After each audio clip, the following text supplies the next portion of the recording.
말씀을 준비하는데 이 말씀 속에서 저는 되게 이렇게 기뻤어요. 어제 늦게까지 좀 말씀을 교회에서 준비하는데 막 당장 전하고 싶은 거예요. 막 이 속에서, 이 입술에서. 그래서 저희 아내가 같이 있었는데 당신에게 지금 내가 막 이 말씀을 전하고 싶다, 그렇게 이야기도 했거든요. 이 말씀을 보면서 저를 비롯해서 우리의 그런 어떤 문제들을 쫙 드러내주는 그런 내용들이 막 들어있었고요. 그리고 우리가 지녀야 될 것들, 우리가 좀 이런 것들을 좀 갖췄으면 좋겠다 하는 것들이 보였고요. 또 막 우리에게 도전이 되는 것들을 제가 발견을 했습니다. 그래서 되게 그거에 관해서 막 전하고 싶고, 저도 막 이렇게 좀 이 마음에 그런 뿌듯함, 들뜸이 막 있었습니다. 오늘 우리 모두에게도 동일한 그런 은혜의 시간이 될 수 있기를 예수님의 이름으로 간절히 바랍니다. 우리가 지난 시간에 이어서 지난 시간에 젊은이들의 믿음을 보았는데, 오늘은 이 세상에서의 믿음, 이거에 관해서 좀 이야기를 나누려고 하거든요. 우리가 지난 시간에 본 것처럼 그들은 위기 상황 속에서 그들은 자기를 더럽히지 않기로 뜻을 정했어요. 그래서 뜻을 정하는 믿음이 되게 중요하다라고 말씀을 드렸고요. 또 다른 위기가 또 왔습니다. 위기가 안 오면 얼마나 좋겠어요. 근데 계속해서 위기가 옵니다. 그 위기 속에서는 그들이 함께 모여서 기도를 했습니다. 시간을 좀 달라 하고 기도를 했습니다. 기도를 했을 때 하나님께서 다니엘에게 환상 가운데 꿈을 해석하는 꿈의 내용을 보여주셨죠. 자, 이런 걸 통해서 그런 믿음을 가졌는데, 이 정도면 더 이상의 위기가 안 생기면 좋잖아요. 근데 지난 시간에 잠깐 언급했지만 계속해서 위기가 옵니다, 이들에게. 내가 그리스도인이지만 여러분에게 계속 위기가 오면 여러분 좋겠어요? 상당히 불편할 겁니다. 왜 하나님 왜 이러시지? 한 번의 위기를 넘었으면 그 다음부터 안 왔으면 좋겠는데. 근데 위기가 또 왔어요. 위기가 또 왔습니다. 어떤 위기냐면 이 세 친구의 이름이 뭐였어요? 사드락, 메삭, 아벳느고. 이 세 친구에게 위기가 왔는데, 그 위기는 어떤 위기냐면요, 풀무불에 던져 넣어지는 그런 위기예요. 화덕 있죠, 화덕. 펄펄 끓는 화덕에 집어 던져 넣어지는 그런 위기가 찾아왔습니다. 그 또 다른 위기에 이게 직면하게 되었는데요. 이들이 이 세상에서 어떤 다른 나라의 포로로 잡혀가서 관리를 산다는 거는 되게 힘든 것 같아요. 만만치 않은 것 같아요. 저와 여러분, 특히 여러분들이 세상에서 정말로 그리스도인으로 산다는 것이 여러분 만만치 않죠. 힘드신 거예요. 그래서 그리스도인들을 뭐라고 부르기도 하냐면 왕따라고 불러요. 왕따. 왕자는 따로 노는 거예요, 여러분. 우리는 왕이시 하나님의 자녀들이니까 왕자예요. 그러니까 왕자들은 왕의 자녀거든요. 왕의 자녀들은 따로 노는 거예요. 그래서 왕땅인 거예요. 뭔가 좀 달라요. 섬겨야 되고, 또 어떤 경우는 억울함도 당해야 되고, 좀 이런 거예요. 이런 거. 여러분들 힘내십시오. 이게 우리 정체성이에요. 왕따가 사실은. 여러분 힘내세요. 힘내실 수 있기를 간절히 바랍니다. 이건 진심입니다. 여러분 힘내셔야 됩니다. 이들이 어떤 일을 당했냐면 참소를 당해요. 참소가 뭐냐면 쉽게 표현하면 거짓말로 통해서 누구한테 이걸 아뢰는 거예요. 윗사람에게. 그래서 요 세 친구가 관리예요. 관리인데 시기하고 질투하는 사람들이 있었습니다. 그래서 그걸 참소를 했다, 이렇게 표현을 합니다. 그래서 헐뜯는다, 헐뜯을 참, 그리고 아뢰일 소 또는 호소할 소. 그러니까 이제 윗사람에게 실제 있었던 일이 아닌데 거짓으로 그것을 죄를 뒤집어 씌우는 게 참소예요. 그래서 이 세 친구에게 참소를 합니다. 어떤 일이냐면 느부갓네살 왕, 그 왕이 섬기는 금 신상이 있어요. 그 신상에게 절을 해야 됩니다. 근데 이들은 절을 하지 않아요. 근데 절을 하지 않는 것을 이들이 참소하는 자들이 만들어내는 거예요. 어떻게 만들어내냐면 느부갓네살 왕에게 찾아와서 당신은 위대한 왕입니다. 당신이 섬기는 신들 있고 당신이 세운 금신상이 있습니다. 거기에 절하지 않는 사람들은 어떻게 됩니까? 왕이 말씀하시지 않았습니까? 풀무불에 집어 넣어야 됩니다. 그러니까 왕이 맞다, 그렇지 라고 하면서 그때 이야기를 합니다. 그 관리들 중에 사드락과 메삭과 아벳느고는 그렇게 하지 않습니다. 이렇게 된 거예요. 여러분 만약에 이렇게 생각해 봅시다. 위기를 2번 넘기고요. 지금 사드락과 메삭과 아벳느고가 좋은 위치에 가 있습니다. 굉장히 지방을 다스리는 관리가 됐어요. 그러면 우리가 생각할 때 어떻게 생각할까요?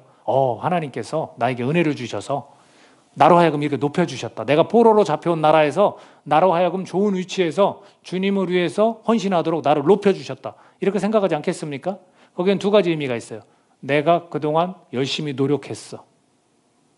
또 하나, 주님의 은혜야. 이렇게 생각할 거예요. 근데 그들을 보니까, 이 세 친구들을 보니까 의견 차이가 전혀 없어 보입니다. 의견 차이가 없어요. 무슨 의견 차이냐면, 이제는 됐다. 하나님께서 이 정도 나를 연단했으면 이제는 그런 거, 그 느부갓네살에게 금신상에 절하는 거 잠깐 그냥 눈 감고 하면 되지. 우리 마음은 하나님께 향해 있으니까. 그까짓 건 뭐 더 큰 일을 위해서 그 정도는 못하겠어? 라고 말하지 않습니다. 셋 다 의견 차이가 없이 무조건 우리는 안 한다. 절하지 않겠다. 풀무불에 들어가겠다라는 거예요. 웬만하면 우리 그리스도인들이 어느 정도 위기를 겪잖아요. 연단을 받잖아요. 그 다음에는요, 조금 내가 높은 자리에 가거나 어떤 안정된 삶을 살면요, 그때는요, 주님께 헌신하지 않아요. 저는 이 이야기가 충분히 이해가 됐거든요. 우리 오늘을 살아가는 그리스도인들이 사실 그래요. 하나님께서 이만큼 높여주셨고 하나님께 이만큼 누리게 해주셨어? 그럼 여러분 더 헌신할 것 같죠? 안 해요. 왜? 내가 그 고생 끝에 하나님 은혜를 주셔서 이렇게 이제 평탄하게 살아가는데 뭘 더 헌신하겠어? 이런 경우들이 생기는데 이 친구들은 그렇지 않다는 거예요. 자, 그래서 그들이 의견을 모읍니다. 뭐냐면 우리 들어가자. 풀무불에 들어가자. 라는 거예요. 그래서 이 소식을 듣고 이 시기하는 자들이 금신상에 절하도록 만들었는데 왕이 이야기를 합니다. 15절입니다. 같이 한번 읽어볼까요? 15절 읽습니다. 시작. 이제라도 너희가 준비하였다가 나팔과 피리와 수금과 사명금과 양금과 생황과 및 모든 악기 소리를 들을 때 내가 만든 신상 앞에 엎드려 절하면 좋거니와 너희가 만일 절하지 아니하면 즉시 너희를 맹렬히 타는 풀무불 가운데에 던져놓을 것이니 능히 너희를 내 손에서 건져낼 신이 누구이겠느냐 하니. 자, 이렇게 말합니다. 왕이 이 신하들뿐만 아니라 왕도 설득을 하는 거예요. 사실 이 왕은 꿈을 해석하고 이들을 관리로 세워줬어요. 다니엘과 이 친구들을 관리로 세워줬거든요. 그럼 하나님이 어떻게 역사하셨는지를 알고 있는 사람이에요. 느부갓네살 왕은. 근데 뭐라고 이야기하냐면 능히 너희를 내 손에서 건져낼 신이 누구이겠느냐. 지금 신이 누구예요? 자기 자신이에요. 느부갓네살 왕이 지금 신이에요. 내가 니네 목숨 마음대로 할 수 있다라는 거예요. 이 이야기를 듣고 만약 그 입장이 저희들이 된다면, 저희들이 그 입장이라면 여러분 어떻겠습니까? 무섭지 않겠습니까? 아마 우리는 뭐 예를 들어서 이게 적절할지 모르겠지만 직장 상사가, CEO가 나를 딱 회사를 그만두라고 딱 잘라. 너 이거 하지 않으면 너 뭐 주일날 나와서 일하지 않으면 내 널 자르겠다. 그럼 여러분 어떨 것 같아요? 풀무불에 던져 넣는 거는 비교도 안 되지만 그렇게 하면 어떨 것 같아요? 두렵지 않겠습니까? 나 이제 끝났구나. 하나님 왜 이렇게 만듭니까? 왜 이런 상황을 주십니까? 지금 이 세 친구는 이 질문 가운데, 이 설득 가운데 뭐라고 대답하는지 아십니까? 자, 사드락과 메삭과 아벳노가 왕에게 대답하려되 느부갓네살이여 우리가 이 일에 대해 왕에게 대답할 필요가 없나이다. 두말하면 잔소리죠. 설득 더 이상 하지 마십시오. 자, 17, 18절 같이 한번 읽어볼까요? 자, 시작. 왕이여 우리가 섬기는 하나님이 계시다면 우리를 맹렬히 타는 풀무불 가운데에서 능히 건져내시겠고 왕의 손에서도 건져내시리이다. 그렇게 하지 아니하실지라도 왕이여 우리가 왕의 신들을 섬기지도 아니하고 왕이 세우신 금 신상에게 절하지도 아니할 줄을 아옵소서. 자, 뭐라고 이야기합니까? 당신이 우리의 목숨을 책임진다고? 천만에. 하나님이야. 내가 섬기는 하나님, 하나님이 능히 그 풀무불, 그 화덕 가운데서도 우리를 건져내실 것입니다. 그렇게 이야기를 합니다. 그러면서 18절에서 읽었듯이 우리가 풀무불에서 살아나오지 못하더라도 우리는 왕에게, 그 신상에게 절하지 않겠습니다. 이런 모습을 보이고 있습니다. 여러분 18절을 읽어보면 믿음 생활에 이 의지가 어떤지를 보여줍니다. 하나님께서 나를 능히 그 풀무불에서 구원해 주실 것입니다. 그러나 그렇게 하지 않고 우리가 풀무불에서 죽어도 괜찮습니다라는 거예요. 여러분 믿음 생활에 있어서 우리 의지가 필요한 거예요. 내가 타협하지 않겠습니다. 세상 가운데서 하나님께서 나를 구원해 주시고 나에게 사명 주셨는데 내가 그 일을 감당할 때 있어서는 세상과 내가 타협하지 않겠습니다. 내가 더럽히지 않겠습니다. 내가 그리스도인답게 살아가겠습니다. 하나님은 은혜 주시지 않아도, 그 문제 해결해 주시지 않아도 나는 꿋꿋이 주님을 의지하고 믿고 나아가겠습니다. 그런 거예요. 여러분, 여기서 보여주는 게 뭐겠습니까? 신앙의 절개예요. 신앙의 절개. 이 절개는 어떤 의미를 담고 있는지 아십니까? 충성, 진실, 온전함, 인테그리티. 진실하고 온전한 거예요. 신앙이 진실하고 온전한 거예요. 그리고 또 어떤 의미가 있냐면 불변, 영구적인 것. 이게 절개예요. 이들은 지금 신앙의 절개를 지켜가고 있는 거예요. 과연 나는 신앙의 절개가 있는가? 우리가 사소한 것에도 넘어지기도 하고 염려가 밀려오면 쓰러지기도 합니다. 기분 나쁘면 상처받습니다. 과연 나는 신앙의 절개가 있는가? 신앙에 대해서 온전하고 나는 충성되고 난 불변한가? 변하지 않는가? 이것을 보여주고 있습니다. 이것이 오늘 주님께서 우리에게 주시는 말씀이고 이것에 여러분 도전 받으실 수 있기를 간절히 바랍니다. 결국 어떻게 됩니까? 풀무불에 들어갑니다. 왕이 굉장히 화났습니다. 그래서 뭐라고 이야기하냐면, 야, 이 풀무불 평소보다 7배나 더 강하게 불을 붙여. 그래서 이 세 사람을 끌고 가는 옆에 있는 병사가 그를 집어넣기 전에 타 죽었어요. 성경은 그렇게 묘사하고 있어요. 예를 들면 이 포박해서 옆에서 끌고 들어갈 거 아닙니까? 이 끌고 가는 사람이 그 불에 타 죽었다고요. 7배나 강하게 했으니까. 그리고 그들은 거기에 떨어졌습니다. 그런데 깜짝 놀랄 일이 생겼습니다. 느부갓네살 왕이 눈이 동그라졌어요. 이 메삭과 아벳느고, 사드락, 요 세 사람뿐만 아니라 한 사람을 더 보이는 거예요. 한 사람이. 4사람이 보이는 거예요. 그러면서 뭐라고 이야기하냐면 이 사드락과 메삭과 아벳느고 외에 한 사람이 더 있는데 마치 천사같이 보인다라고 합니다. 그래서 거기서 외칩니다. 사드락과 메삭과 아벳느고야, 너네 아직 살아있느냐? 좀 나와봐라.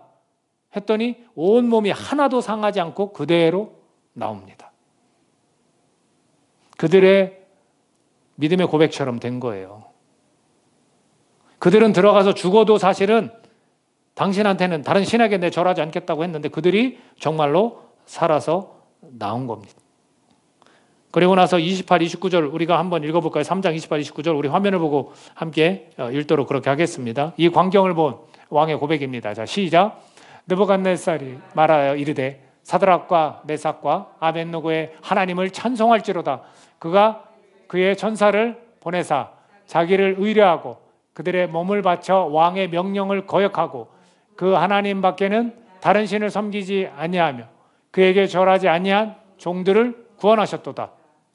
그러므로 내가 이제 조서를 내리노라. 각 백성과 각 나라와 각 언어를 말하는 자기의 모두 사드락과 메삭과 아벳느고의 하나님께 경솔히 말하거든 그 몸을 쪼개고 그 집을 거름토로 삼을지니 이는 이같이 사람을 구원할 다른 신이 없음이니라 하더라. 아멘. 느부갓네살 왕은 자기가 신이라고 그랬어요. 자기가 왕이고 자기가 그들의 목숨을 좌지우지할 수 있을 거라 말했습니다. 그러나 그들의 이 신앙의 절개 때문에 그는 고백했어요. 하나님 살아계시구나. 저분이 참신이시구나. 그리고 조서를 내려버렸어요. 여러분, 이런 결과를 그들은 낳게 되는 것입니다. 여러분, 세상에서의 믿음은 뭐예요? 절개예요. 온전한 믿음, 충성된 믿음, 불변한 믿음을 우리가 가져야 되는 거예요. 이게 믿음 생활의 의지예요. 자꾸 넘어지고 쓰러지지 마세요. 사소한 것들 가지고, 염려 가지고. 주님은 염려하지 말랬어요. 걱정하지 말랬어요. 주님이 다 아셔요. 이런 것들이 오늘 우리에게 필요합니다. 근데 저는 궁금했어요. 사실 성경의 이야기라서 나와 좀 동떨어진 이야기를 우리가 생각할 수 있는데 대단하지 않습니까? 그렇더라도 어떻게 이런 일을 할 수 있지? 대단한 거예요. 근데 알고 보면 대단하지가 않아요. 동떨어져 있는 성경의 위대한 인물 얘기가 아니란 말이에요. 저는 이걸 오늘 얘기하고 싶은 거예요. 그리고 오늘 이걸 우리가 받아들여야 돼요. 이유가 있을 거 아닙니까? 어떻게 해서 저런 신앙의 절개를 저렇게 지켜갈 수가 있을까? 그럴 수 있었던 이유가 있다라는 겁니다. 이게 우리가 지녀야 될 관점이에요. 이 관점만 가지면 우리 이 세상에서의 우리의 믿음, 견고하게 삶을 살아갈 수 있습니다. 자, 보자고요. 이 내용들을 조금 이렇게 제가 통틀어서 좀 이야기를 할 겁니다. 자, 이 내용의 전개를 보면 느부갓네살 왕이 있어요. 그리고 그 왕이 차지하는 비율이 굉장히 높습니다. 그리고 그 왕의 문제를 계속해서 이 믿음의 사람들이 해결하는 거예요. 지금도 그 문제를 해결했어요. 풀무불에 집어 던져 넣는 거, 내가 저들의 목숨을 끊을 수 있을 줄 알았는데, 함부로 해도 될 줄 알았는데 안 되는 거예요. 저들을 보호하는 하나님이 진짜시는 걸 깨달은 거예요. 근데 그것을 있기 전에도 어떤 일이 있었냐면 느부갓네살 왕이 꿈을 꿔요. 두 번의 꿈을 꿔요. 두 가지 꿈. 첫 번째는 꿈까지 맞춰라 라는 거였어요. 그래서 그들이 시간을 벌고 세 친구와 함께 다니엘이 기도했을 때 하나님이 꿈까지 보여주셨어요. 두 번째 또 꿈을 꿔요. 근데 꿈을 얘기를 해요. 그래서 그걸 해석하는데 뭐 점쟁이, 술사들 뭐 아무도 해결하지 못했어요.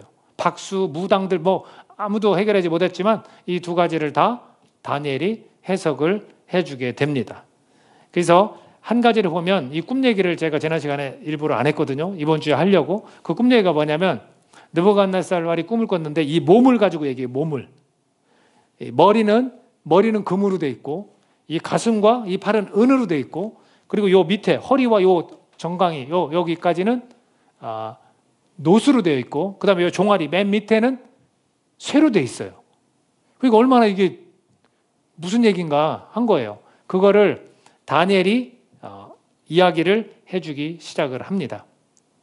그 이야기가 뭐냐면 나라에 관한 이야기예요. 나라에 관한 이야기. 나라에 관한 이야기. 자, 우선은 9절 하나 읽읍시다. 2장 44절 화면 보고 한번 같이 읽어볼까요? 2장 44절 한 목소리 읽습니다. 시작. 이 여러 왕들의 시대에 하늘의 하나님이 한 나라를 세우시리니 이것은 영원히 망하지도 아니할 것이요 그 국권이 다른 백성에게로 돌아가지도 아니할 것이요 도리어 이 모든 나라를 쳐서 멸망시키고 영원히 설 것이라. 어떤 나라가 영원히 선다는 거예요? 영원한 나라. 자, 이거 보겠습니다. 이들이 본 이 꿈에서 본 이 해석은 뭐냐면 머리에 금으로 되어 있는 거는 당신을 이야기합니다. 느부갓네살 왕을 이야기합니다. 그가 다스린 왕은 바벨론이에요. 바벨론이라는 거대한 나라를 하나님이 주셨다는 거예요. 그 왕에게. 그리고 나서 가슴과 팔에 은이 되어 있는 것은 또 다른 나라가 들어서는 거예요. 그 나라는 어느 나라냐면 페르시아예요. 그래서 바사왕 고레스라고 이제 뒤에 나옵니다. 그래서 바사왕, 이 페르시아 왕 고레스가 칙령을 내려서 포로 생활에서 70년 만에 돌아오는 거예요. 그게 역사적으로 이제 이루어집니다. 그리고 나서 이 배와 이 허리와 요 밑에 있는 요 허벅지, 그건 뭐라고 그랬어요? 노시라고 그랬잖아요. 이 나라가 어떠냐면 그리스예요. 그리스 제국. 그래서 그때 당시 헬라가 유행을 하고 그 문화가 확실히 확 퍼져가지고 성경에 헬라어를 통용하고 복음이 더 잘 전할 수 있게 되는 겁니다. 그 다음에 마지막 이 정강이 있죠. 쇠는 로마 제국이 들어서는 겁니다. 예수님이 태어나시기 전부터 로마가 점령을 하게 되는 거예요. 똑같은 영토를 계속해서 이 나라들이 바뀌어가면서 점령을 하게 되는 것을 이 당시의 꿈으로 하나님이 보여주신 거예요. 그리고 그걸 해석해 줬어요. 그리고 실제로 다니엘은 물론 그 3대에 걸친 왕에게 관리 역할만 했지만 그 뒤로는 계속해서 이 시대에 맞게 이 나라들이 들어섰던 것을 우리가 역사를 통해서 보게 됩니다. 놀랍지 않습니까? 오래전부터 이걸 보여주셨어요. 그리고 그걸 해석하면서 마지막에 영원한 나라가 들어설 것이다. 이게 누구예요? 예수 그리스도께서 오셔서 이제는 다스리는 하나님 나라가 도래하는 거예요. 임한 거예요. 지금은 우리는 대한민국이라는 어떤 통치권 아래 사는 자들이 아니라 하나님 나라의 백성으로 우리를 불러서 우리는 그 나라 안에 백성으로 지금 살아가고 있습니다. 영원히 서는 나라에 우리는 살아가고 있는 겁니다. 여러분 믿으십니까? 네, 그렇게 이어진 거예요. 그리고 나서 또 꿈을 꿉니다. 이게 첫 번째 꿈이었고 두 번째 꿈입니다. 두 번째 꿈은 너무 심란해. 또 어떤 꿈이냐면 꿈을 꿨는데 나무가 이렇게 자라서 하늘에 닿을 만큼 이파리와 가지가 쫙 퍼졌어요. 잎과 가지와 열매를 막 새들이 온갖 짐승들이 와서 따먹고 즐겁게 짹짹거리고 밑에는 올 짐승들이 다 모여 있어요. 그런 꿈을 꿨어요. 근데 한 관찰자라는 사람이 나타나서 나무를 턱하니 잘라버립니다. 그리고 요 구루터기 밑둥이 있죠? 그거만 남겨놓고 싹 다 잘라버려요. 그러니까 이 느부갓네살이 이게 도대체 무슨 꿈이냐?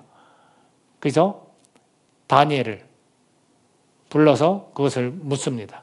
다니엘을 부르기 전에 역시 점쟁이, 박수, 술객들을 다 불러서 물어봤지만 아무도 해석을 못했습니다. 자, 그것을 해석을 해줍니다. 그것을 해석을 해주는데 어떻게 해석을 해주냐면 그 나무는 당신입니다. 느부갓네살 왕이십니다. 이 넓은 영토를 하나님께서 주셔서 다스리게 하셨습니다. 그러나 당신은 그것을 하나님의 뜻대로 하지 않았습니다. 당신은 교만해졌습니다. 그래서 하나님이 그거를 잘라버리십니다. 그리고 당신은 들짐승과 날짐승과 함께 시간을 보낼 거고 하늘의 이슬 밑에서 살 겁니다. 그것이 7배를 보낼 것이고 당신은 그때 깨달음을 얻고 하나님 앞에 다시 돌아올 것입니다. 이렇게 해석을 해줘요. 자, 그 내용을 정리한 말씀을 한번 읽어볼까요? 4장 24에서 26절까지 우리 같이 한번 읽어보겠습니다. 자, 시작. 왕이여, 그 해석은 이러하니이다. 곧 지극히 높으신 이가 명령하신 것이 내 주 왕에게 미칠 것이라. 왕이 사람에게서 쫓겨나서 들짐승과 함께 살며 소처럼 풀을 먹으며 하늘 이슬에 젖을 것이요 이와 같이 7대를 지날 것이라. 그때 지극히 높으신 이가 사람의 나라를 다스리시며 자기의 뜻대로 그것을 누구에게든지 주시는 줄을 아시리이다. 또 그들이 그 나무 뿌리에 구루터기를 남겨두라 하였은즉 하나님이 다스리시는 줄을 왕이 깨달은 후에야 왕의 나라가 견고하리이다. 이렇게 되는 거예요. 결국 그 꿈을 통해서 나라를 세우고 무너뜨리고 왕을 세우고 패하고 누가 하신다고요? 하나님이 하신다는 거예요. 좀 전에 꿈에서도 역시 말했고 이것도 마찬가지입니다. 자, 이게 보여주시는 게 굉장한 거예요. 뭘까요? 이 세상의 왕은 누구예요? 하나님이에요. 이 세상에 이 나라 한 나라를 통솔하고 다스리는 사람이 왕 대통령이 아니에요. 누구예요? 하나님이에요. 이 관점을 다니엘과 사드락과 메삭과 아벳느고는 알고 있었던 거예요. 그러니 느부갓네살 왕이 무섭겠습니까? 하나님이 당장이라도 저 왕을 끌어내릴 수 있는 분이에요. 믿으십니까? 그걸 믿었던 거예요. 이런 관점이 있는 거예요. 이것을 가지고 있었습니다. 자, 이런 경험을 했던 느부갓네살 왕, 깨달음을 얻고 다시금 하나님이 세워주셨어요. 교만이 얼마나 무서운지를 알았어요. 그리고 그 뒤를 이었던 왕이 있습니다. 벨사살이라는 왕입니다. 아들. 그런데 그 아들에게 희한한 일이 또 생겨요. 꿈이 아닙니다. 이 느부갓네살에게는 꿈이었지만 이 아들에게는 그게 아니라 손가락들이 이렇게 나와서 벽에다가 메네메네 데겔 우바르신 이렇게 써 있어요. 깜짝 놀랐죠. 그들이 무엇을 하고 있었냐면 성전 기물, 예루살렘에서 하나님의 전에 있던 그 기물들을 갖다가 놓고서 잔을 갖다 놓고 술을 부어서 막 퍼마시고 놀고 있어요. 그때 손가락들이 나타나서 메네메네 데겔 우바르신이라고 딱 씁니다. 놀랐겠어요? 안 놀랐겠어요? 놀랬죠. 저게 도대체 무슨 뜻이야? 그랬더니 그 와이프가, 왕비가 아버님 때 이렇게 꿈을 해석했던 그 관리가 있습니다. 부르십시오. 누굽니까? 다니엘이죠. 다니엘이 와가지고 그 뜻을 이제 해석을 하기를 바랐던 겁니다. 자, 거기에 관해서 다니엘이 대답한 부분이 있습니다. 5장 20에서 23절 우리 또 같이 한번 한 목소리 읽어보겠습니다. 자, 시작. 그가 마음이 높아지며 뜻이 완악하여 교만을 행함으로 그의 왕위가 패한 바 되며 그의 영광을 빼앗기고 사람 중에서 쫓겨나서 그의 마음이 들짐승의 마음과 같았고 또 들나귀와 함께 살며 또 소처럼 풀을 먹으며 그의 몸이 하늘 이슬에 젖었으며 지극히 높으신 하나님이 사람 나라를 다스리시며 자기의 뜻대로 누구든지 그 자리에 세우시는 줄을 알기에 일어났나이다. 벨사살이여, 왕은 그의 아들이 되어서 이것을 다 알고도 아직도 마음을 낮추지 아니하고 도리어 자신을 하늘의 주제보다 높이며 그의 성전 그릇을 왕 앞으로 가져다가 왕과 귀족들과 왕후들과 후궁들이 다 그곳으로 술을 마시고 왕이 또 보지도 듣지도 알지도 못하는 금, 은, 구리, 새와 나무, 돌로 만든 신상들을 찬양하며 도리어 왕의 호흡을 주장하시고 왕의 모든 길을 작정하시는 하나님께는 영광을 돌리지 아니한지라. 이것을 담대하게 딱 말해버려요.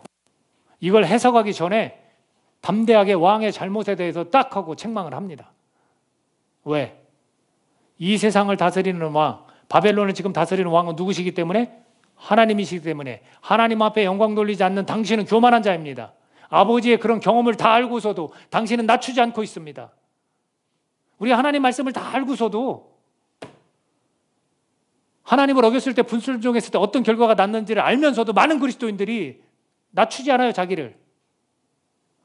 똑같습니다. 그래서 이 벨사살 왕이 어떻게 됩니까? 결국에는 그날 밤에 죽습니다. 그리고 메네메네 데겔 우바르신이라는 걸 해석을 해줍니다. 야, 내가 저울에 너를 달아보니 네 왕위는 이제는 끝났다. 내가 다른 우바르신이라는 다른 나라의 왕을 세우겠다 해서 다리오 왕이 세움을 받습니다.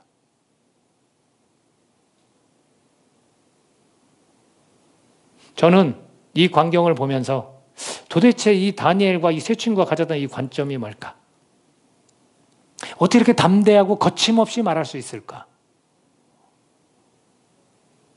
그렇다면 오늘 살아가는 그리스도인들은 왜 이렇게 나약하고 쉽게 넘어지고 쉽게 타협하고 도대체 이 관점이 뭐가 다른 걸까? 세상이 두렵고 자꾸 무서운 거예요. 우리가 정말 두려워할 사람은 하나님 아닙니까? 살아계신 하나님이 이 세상의 통치자고 다스리시는 왕이십니다, 여러분. 이 관점이 이들이 있었기 때문에 자기 목숨도 지키시는 하나님이시기 때문에 저 왕도 당장 패하고 세우는 하나님이시기 때문에 두렵지 않았던 겁니다. 오늘 우리에게 이런 관점이 있기를 원합니다. 여러분이 속해 있는 직장, 여러분이 속해 있는 이 사회가 누구 것입니까? 하나님의 것입니다. 우리가 이걸 자꾸 놓쳐요. 여러분, 우리가 신약에 가보면 그런 말을 하잖아요. 직장 상사, 윗사람에게 뭐라고 이야기합니까? 죽게 대하듯 대하라는 거예요. 왜? 그 직장이든 그 사람이든 누가 통치하십니까? 하나님이 통치하시니까. 하나님이 나를 그 자리에 보냈으니까 그렇게 대해야 되죠. 다니엘에게 약점을 찾으려고 했어요. 좀 있으면 또 우리가 다음 주에 아마 얘기할 수 있는데 이제는 다리오 왕 때 다니엘에게 더 큰 위기가 생깁니다. 약점을 사람들이 잡으려고 했는데 잡을 수가 없어요. 그러면 이 못된 왕들 하나님 벌하십시오 이렇게 나가야 되잖아요. 그렇게 나가지 않는 거예요. 최선을 다해서 섬기는 거예요. 우리 그리스도인들이 상사들, 주인들에게 최선을 다해서 섬기는 거예요. 우리가 판단하고 투정하고 왜 저 모양이냐 하면 안 되는 거예요. 왜 안 됩니까? 그를 세우시고 그를 폐하시는 이 하나님이십니다. 이 세상, 이 사회를 다 통치하고 다스리시는 분 하나님이십니다. 거기에서 우리에겐 담대함이 있고 거침없이 말함이 있는 거예요. 당당함이 있는 거예요. 주인들도 마찬가지죠. 내가 종업원을 두는 주인이라면 어떻게 됩니까? 차별하면 안 되죠. 정말 주님이 사랑하시고 주님이 귀하게 여기시는 사람이라고 여기고 존중해 줘야 되는 거죠.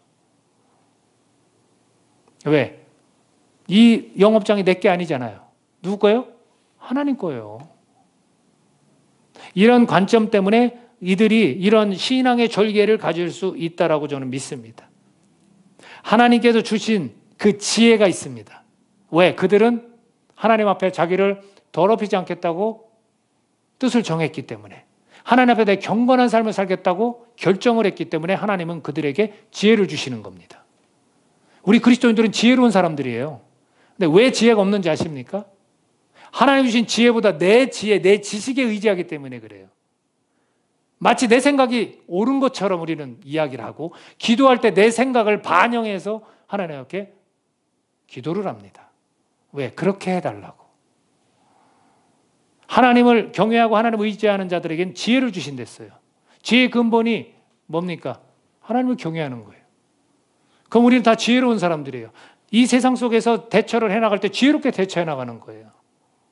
그래서 담대할 수 있는 겁니다. 그 지혜 때문에.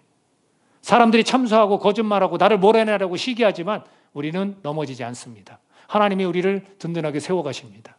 문제는 하나님이 주신 지혜를 우리가 하지 않기 때문이에요. 이거를 기억할 수 있기를 바랍니다. 그들이 이런 관점과 이런 지혜를 얻었기 때문에 담대하게 말하고 신앙의 절개를 지킬 수 있었던 겁니다. 또 있습니다. 그들에게는 결연한 의지가 있었어요. 그리 하시지 않을지라도, 그리 아니하실지라도, 나를 살려주지 않아도, 내 풀무불에 타 죽더라도 나는 절대로 다른 신에게 절하지 않겠습니다. 결연한 의지가 있으셔야 돼요, 여러분. 여러분은 신앙인이고 그리스도인입니다. 쉽게 여러분을 포기하지 마십시오. 쉽게 세상에 여러분을 내주지 마십시오. 세상에서 여러분 불러냈고 거룩하게 삼아주셨어요. 그럼 거룩한 백성답게 결연한 의지를 갖고 살아가십시오. 저 사람이 나를 해코지하고 저 사람이 나를 없이 한다 할지라도 하나님은 나를 귀하게 세우시고 하나님은 나에게 힘을 주셔서 이 세상을 계속해서 살아갈 수 있게 도와주십니다, 여러분. 당장에는 아무것도 안 이루어지는 것 같고 너무나 버겁고 힘들지만 하나님은 다 알고 계십니다. 결연한 의지를 보일 때 하나님은 우리를 세우실 것입니다. 그들에겐 그런 결연한 의지가 있었습니다. 그리고 그들에겐 경건생활이라는 것이 있었습니다. 우리 그리스도인들이 경건생활을 얼마나 합니까? 제가 우리 아이들한테 하도 성경을 읽게 시키려고 용돈을 주기로 했어요. 우리 아내하고 아이디어를 내서. 좀 스스로 하면 너무나 좋은데 그게 잘 안 돼요. 그래서 하루하루 읽을 때 계산을 해서 용돈을 주기로 했어요. 경건생활이 얼마나 중요한 우리가 그런 일을 하겠습니까? 그리고 좀 제발 그거를 형식적으로 하지 않고 정말 진실되게 꿀송이와 같이 더 달다 하는 말씀을 그냥 하루하루 시간을 내서 읽는 거 얼마나 중요합니까? 그것이 날 살려주고 그것이 날 견디게 해주는 거예요. 그것이 나를 거룩한 백성답게 살도록 해주시는 겁니다. 그들은 그 포로로 잡혀간 상황 속에서도 계속해서 경건생활을 이어갔어요. 다니엘이 사자굴에 들어가는 일이 이제 위기가 또 생기는데 그는 그것도 아랑곳하지 않고 계속해서 하나님 앞에 경건생활을 해나갔습니다. 저쪽 예루살렘을 향해서 계속해서 3번 절하는, 3번 기도하는 그걸 멈추지 않았다는 얘기예요. 무엇이 가장 중요합니까, 여러분? 우리 그리스도인들이 돈에, 자본주의 시대에 돈에 현혹돼서 돈을 버는 게 가장 중요합니까? 시간을 내서 하나님 앞에 내가 경건생활을 하는 게 더 중요합니까? 물질을 누가 주십니까? 하나님이 주신다고 믿습니다, 저는. 지금 이런 것들 때문에 그들이 이런 이유 때문에 담대하게 이야기를 할 수 있었던 것이고 신앙의 절개를 지킬 수 있었던 것입니다. 끝으로 저는 이 참소라는 부분에서 예수님이 좀 생각이 났습니다. 거짓된 것에 의해서 죄를 뒤집어 쓰신 분이 누구예요? 예수님이에요. 죄가 없으시잖아요. 지금 이들은 죄가 없었지만 참소를 당했어요. 저는 이거를 보고 그 참소를 당하신 예수님께서 십자가에 달려서 죽으셨어요. 누구를 위해 그랬습니까? 누구를 위해 그랬습니까? 나를 위해 그랬어요. 나를 위해. 그러면 뭘 얘기해 주는 거냐면 나는 더 이상 세상에서 참소당할 일이 없는 거예요, 여러분. 그분이 다 짊어지셨어요. 이 구약의 시대에는 이 다니엘과 나머지 세 친구들이 그렇게 살았는지 몰라도 이제는 그렇게 우리가 살아갈 일이 없는 거예요. 주님이 다 그 문제를 해결해 주셨습니다. 나를 위해서. 나는 참소당할 일이 없어요. 그 주님께서 나를 지키시고 보호하시려고 십자가에 달려 죽으시고 죽을 뿐만 아니라 부활하시고 부활하실 뿐만 아니라 승천하셔서 성령님을 오늘 우리에게 보내주셨어요. 그래서 나를 끝까지 영원히 지키시고 함께 하시겠다고 약속하셨어요.